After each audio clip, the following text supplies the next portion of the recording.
Hello and welcome to another episode of the Catholic Momcast. I'm your host, Lisa Hendey, founder of Catholic Mom. And today I am joined by our entire Catholic Mom team as we gather in festive attire for an early Christmas celebration. For a bonus, listeners, tune into the video recording of our conversation to catch this festive Christmas attire and to meet each of us face to face. And I thought it would be fun for us to start off by just kind of sharing a little bit about, again, who we are and what we do with Catholic Mom, and then why we're wearing what we're wearing. So I'll kick it off. I'm Lisa. I'm the founder of Catholic Mom, as I said before, and I'm just wearing a shirt. I'm going to stand up so people can see it. So my shirt is a very glittery reindeer, and this was a gift from my mom the very last year that she was well enough to be out and shopping. And I save it special every year and try not to wash it very much because it's sequiny, and every time I put it on, I think of her and it makes me smile. And then it's complemented by my brand new Mickey Santa hat that I just acquired last week. So this is my fashion attire for Christmas this year. Love it, Lisa. Lisa styling her fit. Yes. I am Maria Johnson, and I'm a longtime contributor to Catholic Mom, and now the Hispanic editor for Spanish language content that we produce kind of sporadically, but we're getting on that. And I have also been co-hosting Mobcast with Lisa for quite a while, and have launched into the Prayercast with Heidi Saxton. So I kind of do a lot of the behind the scene things, and generally Barb's minion. And this is what I'm wearing. Whoa. Because, the Grinch, I am kind of Grinchy. There you go. At the early part of Bah Humbug. I wish I could sing so I could do that. You're a mean one. Love it. Love it. Love you. Love you back. I am Bayleigh Marquis, and I'm the marketing coordinator at Holy Cross Family Ministries, and I'm the marketing liaison to Catholic Mom. So I get to do all the fun marketing stuff for this team, and I've also loved podcasting with everyone. It's been a true gift to me. And I'm wearing this gnome. Aww. Baby M says hello, everyone. And the reason I'm wearing this is because I went to TJ Maxx and this was the cutest one, and I don't have any like Christmas sweaters, so I knew I had to get one, I'm sure that they have to make some kind of like baby in the belly Christmas t-shirt kind of things. We need to get on that, Bayleigh. My goodness. Yes, I know. I need to. A little jingle bells in the making. And remind us again where you are in the pregnancy. Yes, yesterday, or today's Tuesday, Sunday, I was 23 weeks, and the baby is currently the size of a carrot. So that is my update. Over a pound, and almost, I think she's a foot long now. Yes, the baby is a girl. I don't think I've announced that on the podcast yet. We love you, baby M and Mama M. Who's up next? Barb is. Am I up next? Yes. I'm Barb Szyszkiewicz. I'm the editor at Catholic Mom along with Maria. And we work together behind the scenes to get all the articles published that are volunteers. We have all volunteer writers, more than 140 of them, who share their beautiful gifts with our readers all the time. And Barb, let's see your shirt. I am wearing my Merry Christmas shirt. Oh, sweet. Mary, like Mary. Mary. Merry Christmas. And tell us about your backdrop, because you're not only in Christmas clothing, but you've got liturgically correct background. So behind me, I have the Advent wreath, and I have a little fabric Christmas tree that a friend made for me many years ago. And I also have my Christmas elf, which my children say is creepy, but I like him. So he's been relegated to my office. They don't want to see him in the rest of the house. But I think he's cute. So did he predate Elf on the Shelf? No. We never did Elf on a Shelf. Yeah. My kids are all too old for that. Yeah. To have happened, which is good because I can't take that kind of pressure. That's funny. Oh, I'm Allison Gingras, and I do social media for Catholic Mom. I'm also very blessed to work for our other sister ministry, Family Rosary, where I do most of my work as the digital content creator and social media guru over there. I couldn't think of the word, specialist, I guess they call me. And I like today guru I am better. wearing guru works. Today I am wearing a very cool reindeer. I guess it would be Rudolph because his nose is red. He's got really sparkly antlers with some ornaments. And my daughter, even though she's going to be 18 in a month, still will dress like Mummy. So I went with something. So this is my matching ugly Christmas sweater. It's not, though, I don't think it's as ugly as it's probably supposed to be, but is the ugly Christmas sweater that I have to match with my little girl Faith for the season. And you've got like the I love that. neckline and the cuffs and everything. Yes, So which, cute. fun fact, I'm allergic to, and I just had to take an allergy medicine. So that was fun. Oh, Oh, no. it's very This could Mrs. make for some Claus. fun podcasting today. The level of commitment is truly admirable. I'm all in. I'm all in. Well, in case you haven't figured it out, listeners, we are talking about the Christmas season, and we thought it would be fun to do one last podcast of 2023 and to turn this into just a time to think about this wonderful season. We know that it's still, when you're listening to this, officially Advent, but I can't help it. I'm just anticipating the joy of Christmas. And so I thought it would be really fun for us to get to know one another better by talking about some of our different Christmas traditions and things that we do. And I want to throw that question out first, which is, who has a Christmas tradition, whether it's in your family of origin or something that you've done in your family, or Bayleigh, something that you're hoping to start now that you have a brand new family, because this is your first married Christmas. So what Yay. traditions are out there? Well, for me, growing up, we always read the Christmas story the morning of Christmas. So that's definitely something I want to continue to do with Ryan and our daughter. But Ryan and I were talking recently about some kind of Christmas traditions that we can implement as our new family. And I think I had seen basically every day of December, a different piece of the nativity scene will like show up at our door. So we would talk about each character or theme with baby M and kind of explain their role and, how we see ourselves in the Christmas story. So that's definitely on my list of Christmas traditions to implement. That's so cute. Meaning like they will come and knock on the door. You might already have the full set, and then They'll come to the door and, we'll open the door and we'll see them there. Oh, there's, on Christmas, there's baby Jesus, or before that, there's the donkey or stuff like that. Oh, that's awesome. Who else has one? My husband's family also reads the Christmas story, but they get together on Christmas Eve, and after dinner, the host of the party has a big family Bible, and he calls everybody together, and they will sing a Christmas carol, and then he reads the story of the first Christmas from the Gospel of Luke, and then we sing Silent Night, and then they get ready for Santa's appearance. Barb, do you play your guitar during that? No, there's no room for a guitar in that room. There's like 50 people in a small space, so no guitars will fit. That's so awesome. Maria, you're in a season of change. Do you have a tradition that you did in your old place that you're going to carry over, or? I think it's delightful that my children are carrying on some of the traditions that we had. So we used to always we celebrate Noche Buena, right, on Christmas Eve with a pork roast and nice traditional Cuban meal. And then we would go to midnight mass. But over the years, as things have changed, we typically just find the vigil to go to.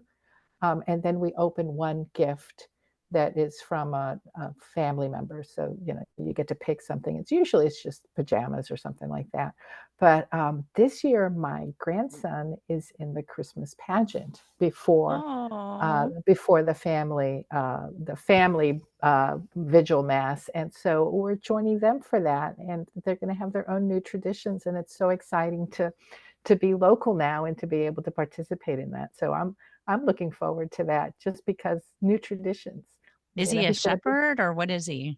He wanted to be an animal. So his little best friend is a cow, and I think he's a horse. Wow. Way to go. That's It's awesome. going to be fun. Yeah. That's the kind of thing when it happens at Mass too, that's like everybody's going to be up front with their iPhones videoing and everything. That's so But we'll be precious. sitting in the back, away from the pandemonium. Allison, do you have any? Not really. We kind of do things differently every year. One of my favorite things to do during the Christmas season is to drive around and look at people's Christmas lights. Get some hot chocolate and play Christmas carols in the car and just look around at other people's. Try to look at other people's windows. It's probably a little creepy. Does being the wife of a deacon during Christmas, like, does he get pressed into service or have responsibilities? I wouldn't say pressed. He just Yeah. loves being a deacon Yeah. so much. And he's like this crazy deacon that goes to every single mass at every single weekend, unless there's a family thing. He just absolutely glows and he loves it. And I just sit there beaming, so proud of him. It's really neat. I love that. That's so special. me too. Yeah, Thanks. we're a little bit like you. So our tradition is that we sort of don't have any traditions because every year it's being married to an ER doctor. Like half the time he's actually working on Christmas Eve or Christmas Day. In my family of origin, we always did a Christmas play, and it went on for so long. I think I've told this story on the Momcast before, but it usually the newest member of the family would be the baby Jesus until they could walk, and then they became Nicholas the donkey. And it went on so long that Greg was actually made an appearance in the Christmas play as Nicholas the donkey. So it's so fun to remember back on that, and also the very biblical family tradition of eating pizza for dinner on Christmas Eve, because nobody could wait to get to all the festivities. So they couldn't have a real dinner. So they had pizza, which we still do. Greg and I will do that. And I don't really know what we're doing this year. So I'm really excited to see how it plays out.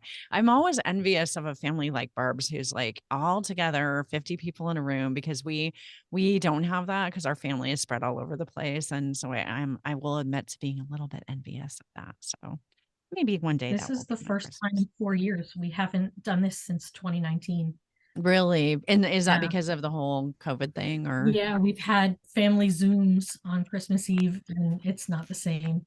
I mean, cousin Walt would read the gospel story and everybody would sort of catch up, but that was the family. And then people would be running out because their kids are altar servers at the vigil mass.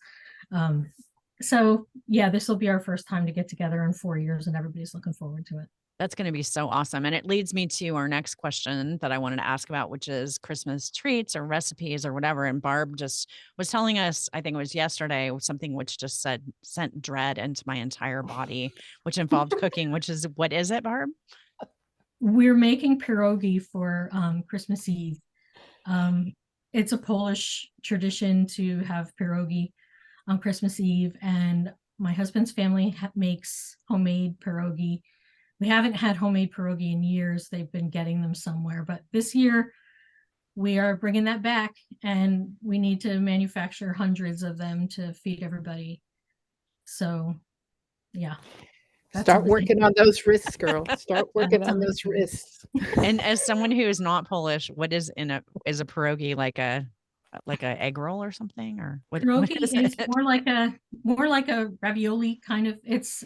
It's a pasta dough, and we fill them with a potato and cheese mixture and a sauerkraut mixture, but there's all kinds of other things. Last year we've been making them at home in a smaller quantity for our family celebration, and last year my kids decided to make some with buffalo chicken filling in them. We are not making buffalo chicken pierogi Yum. this year, but they enjoy them. Because they're all adults and foodies, so they wanted to try something different. So that's different.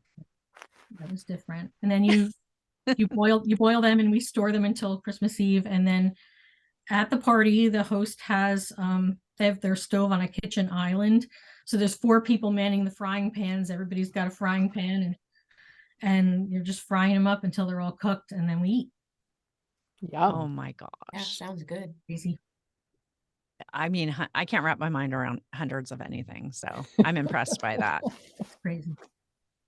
Marie, do you have a food tradition?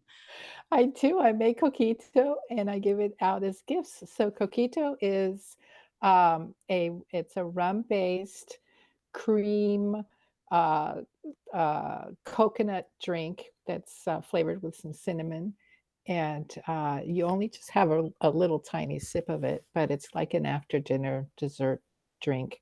And I just make batches and batches of it and give them away to friends. And there's a non-alcoholic version too. I just don't add the rum to a bottle for kids to enjoy. And it's diabetes in a bottle because it's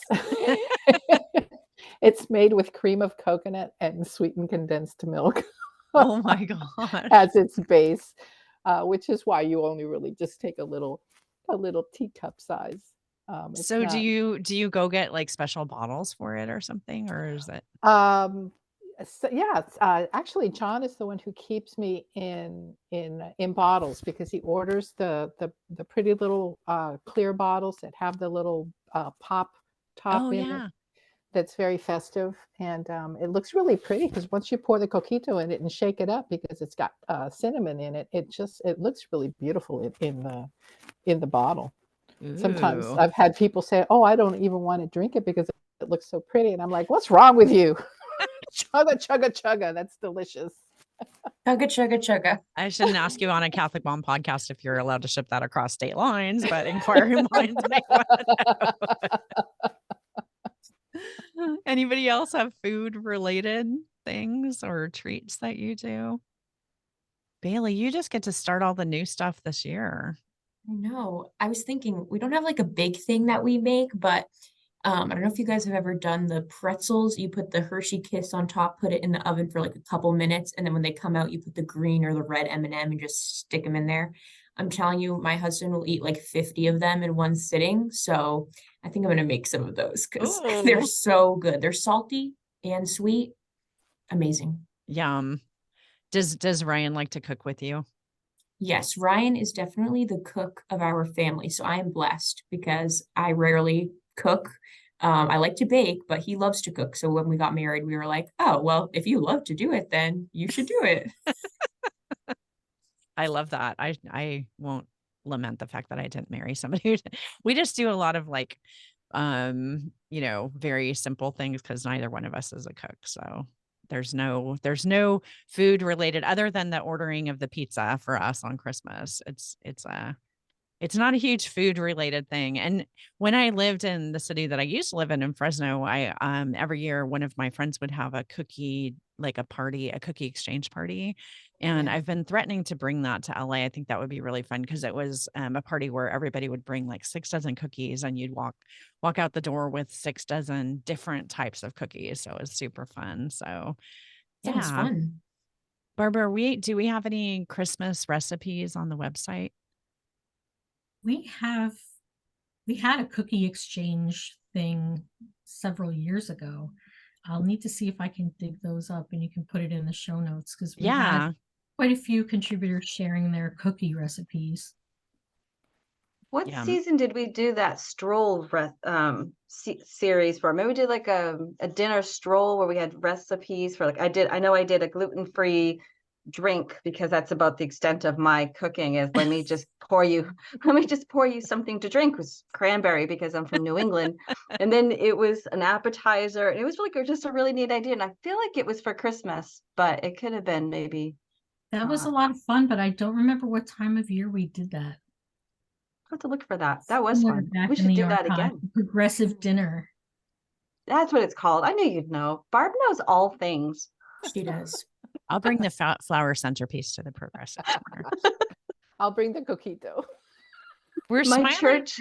and like laughing and having a good time around this time of the year, but it's also a season that brings up like challenges. I always want to acknowledge that there's a little part of me in the last couple of years that's really sort of like I celebrate Christmas, but I also dread it just a tiny little bit because things have been so hard the last few years. And Christmas is a season when you think back to the way things used to be and to your own childhood and to time with your children when they were really young. And sometimes those changes or changes in your family for example, in my case, the very sad fact that both of my parents are now gone to heaven. I have so many feelings at this time of the year. And so I wanted to talk a little bit about like how the time that we take to pray during this season of the year, especially in these weeks of Advent leading up to Christmas, can kind of help us to prepare our hearts for any of that hurt that we might be feeling.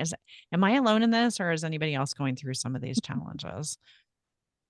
Yeah, I think that as we get older, and not just losing our parents, but I think sometimes losing, friends in our peer group too.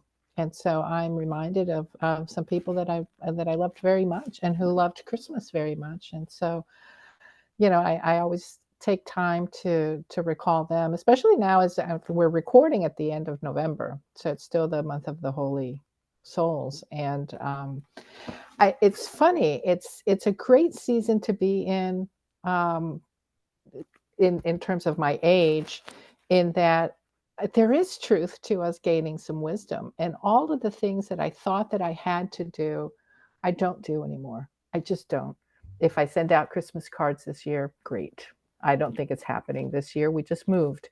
So it's kind of bittersweet as I unpack and find these little mementos, especially as I dredge through the boxes still left unopened, to find the Christmas ornaments. I find, these little things, and it just gives me a chance to just pause and be thankful for these people in my life, and then just be happy that I can celebrate with those memories.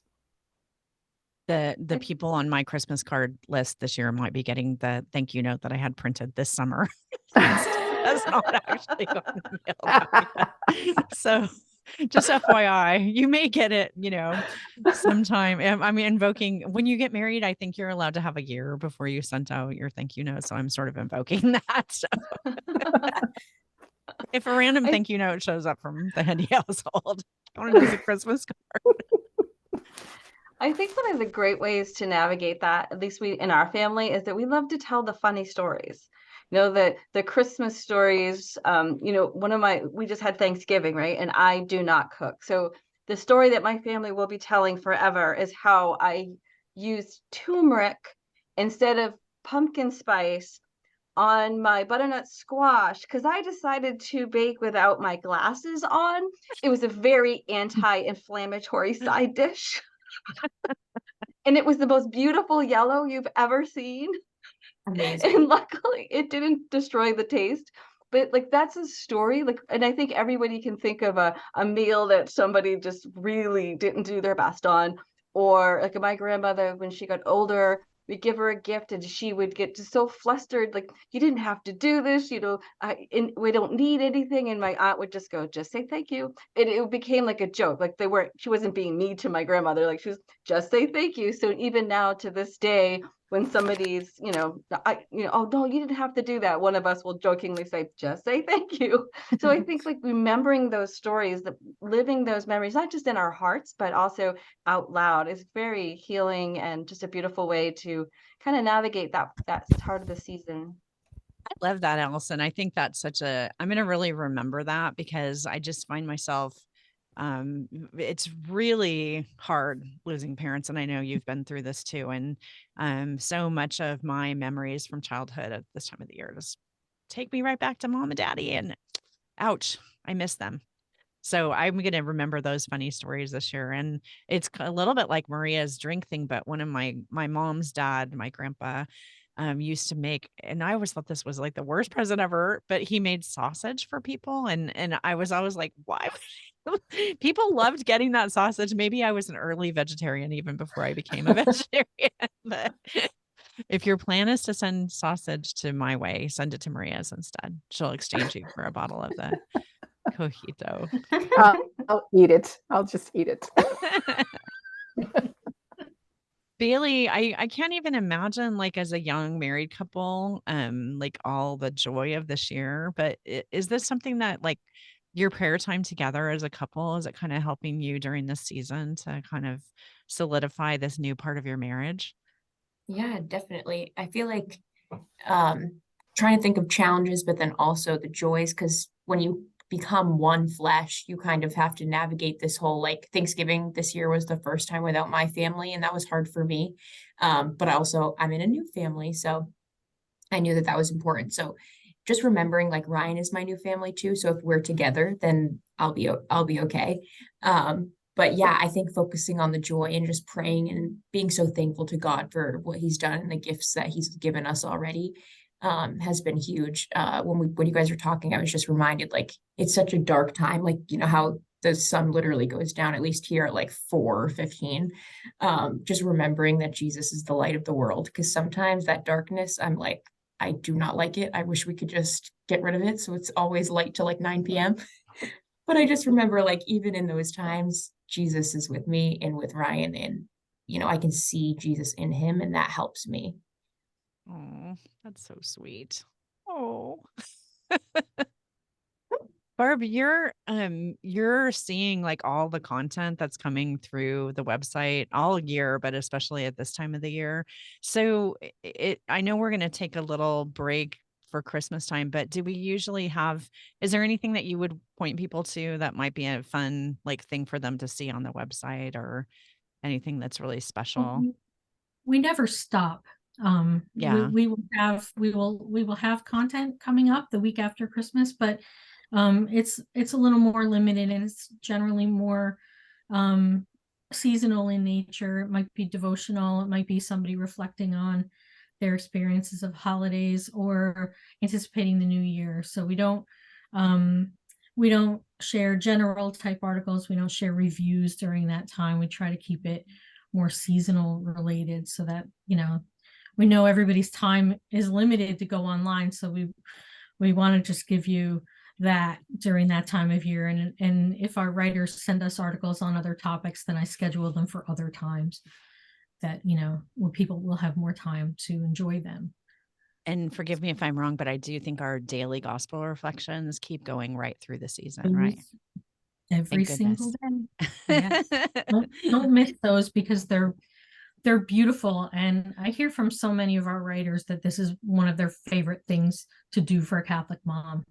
They really enjoy writing them, and we get a lot of feedback from readers of how much they appreciate having that resource. So if you have not discovered the Daily Gospel Reflection, it's at the top. You can find it at the top of the webpage where it says Daily Prayers, and you click that and you can subscribe so you can get it in your email every morning. It's the best. I absolutely love it. So I guess the last question that I have for all of us to think about is, and maybe it sounds a little bit like the Miss America thing, but what's your greatest hope for Christmas this year? And I've been asking myself this question, especially as Maria mentioned, as we record this in our Christmas attire, we're actually just getting ready to start Advent. And I've been thinking a lot about, you know, how I hope that the season of Advent will, when Lisa listens to this podcast in late December, will she have marched the steps of Advent that get her to where she hopes to be? So anybody have any thoughts on what you hope for this Christmas season? World peace. Yes.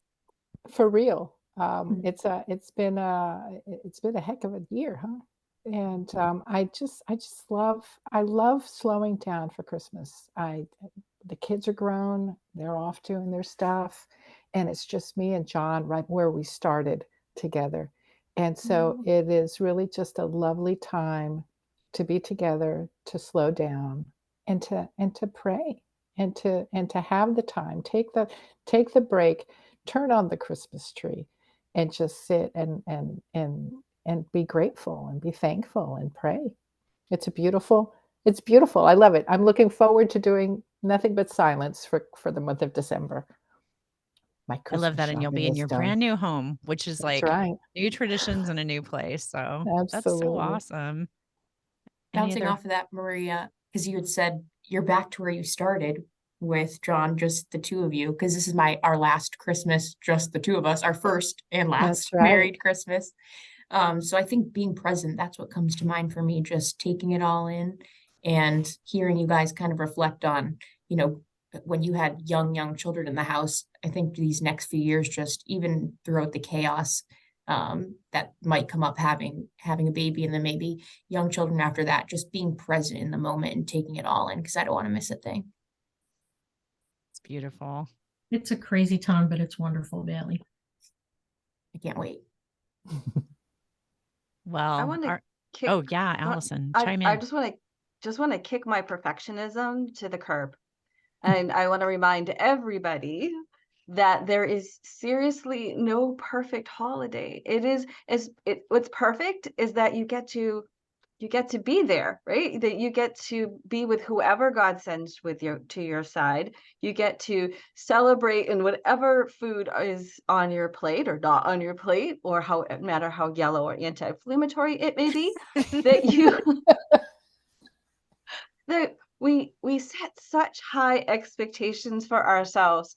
And that is not what God wants. What is Mother Teresa said? You're not asked to be successful, you're asked to be faithful. And that's in all things. That's in what we do for our family. My children cannot tell you the gifts that they got for they're 28 and 24, but they will share, just like I did with my grandmother, these memories, these feelings, and they'll say, we had such a great Christmas. And growing up, the childhood, and I'll think back, I'm like, are you kidding? We had years where we had no money. We had years where I forgot to buy one of you gifts. Like that was not so good, but I figured it all out in the end, right? That was the year I decided that Santa only brings one gift, and that worked out perfect. The things I just want to remind people, and this is reminding myself as I say things out loud, there's no perfect holiday. There's no perfect moment with family. It's just all to be cherished because it's where God put you for whatever reason. So that's what I'm hoping for my Christmas, to just remember what I just said. Me too, Lisa. I'm going to be listening back to Allison in a month saying, now, did you throw that perfectionism out? I think it's so perfect, and it's a great message for us to wrap up this conversation on, and to encourage all of you that we hope that this is a time of peace and joy, of great hope for you. That I want you to know that our team prays for you, our listeners, and everybody who is affiliated with Catholic Mom. You are our hearts. We're praying for you all the time, and we're here. If there's something extra that we can help you carry this Christmas season, please don't hesitate to reach out to us. We love you, and we wish you a very merry and beautiful Christmas. And to my team members, I love all of you so much, and just what a gift you are. So thank you for everything that you've done this year to bless so many people. And we will catch you on the new year on January 2nd with an all new episode of the Catholic Momcast. And until then, Merry Christmas and God bless you.